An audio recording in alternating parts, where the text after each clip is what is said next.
कांग्रेस जनता party के protest के बाद बीजेपी सरकार ने पहला बड़ा एक्शन लेते हुए जहां धर्मेंद्र प्रधान से इस्तीफा ले लिया, वहीं प्रहलाद जोशी जो मौजूदा कंज्यूमर अफेयर्स के मंत्री हैं उन्हें शिक्षा मंत्री के तौर पर जिम्मेदारी भी सौंप दी गई है। और सबसे बड़ी बात ये कि जब प्रहलाद जोशी को ये पता चला उन्हें शिक्षा मंत्री बना दिया गया है, उन्हें खुद भी इस बात का अंदाजा नहीं था।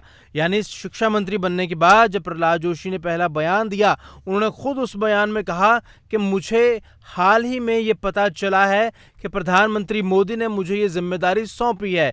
यानी ना इसके ऊपर किसी तरीके की कोई चर्चा हुई, ना विचार विमर्श हुआ, सीधा एक मंत्री को जिम्मेदारी सौंप दी गई। क्योंकि हो सकता है उस मंत्री पर ज़्यादा बोझ मंत्रिमंडल का या काम करने का ज़्यादा बोझ ना हो। यानी प्रधानमंत्री मोदी ने अपने मंत्रिमंडल में ना नया चेहरा ना ही नया नाम ऐड किया है, बल्कि पुराने मंत्री को, अपने मंत्रिमंडल में मौजूद रहने वाले मंत्री को एक और मंत्रालय, एक और जिम्मेदारी सौंप दी है।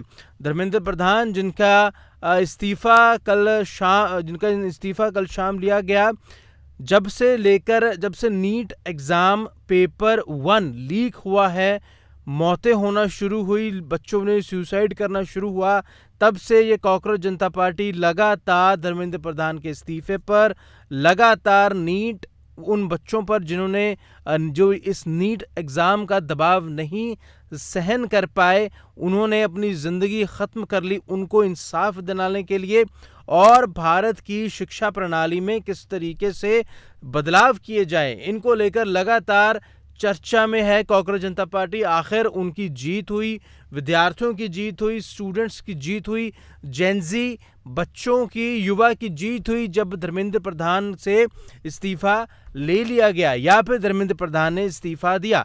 हालांकि धर्मेंद्र प्रधान के इस्तीफे के बाद मौजूदा मंत्री प्रहलाद जोशी को शिक्षा मंत्री बनाया गया। शिक्षा मंत्री बनने के बाद क्या एग्जैक्ट बयान दिया है प्रहलाद जोशी ने, एक बार आपको वो बयान भी सुना देते हैं। अभी मुझे पता चला है कि माननीय प्रधानमंत्री जी ने मेरे ऊपर जिम्मेदारी मुझे जिम्मेदारी दिया है और इस जिम्मेदारी को माननीय प्रधानमंत्री जी के अपेक्षा अनुसार मैं जिम्मेदारी निभाऊंगा। I accept this responsibility with sense of duty and humility and I am thankful to the Prime Minister. In last 12 years of Prime Minister Shri Modi government, many historical achievements have been done, and even in last 4-5 years, Shri Dharmendra Pradhan also executed national new education policy. All such things have been done, and country is really, it has advanced very well in the new education system. And under the guidance of the Prime Minister, I will try to perform to the best of my capacity under Prime Minister's guidance.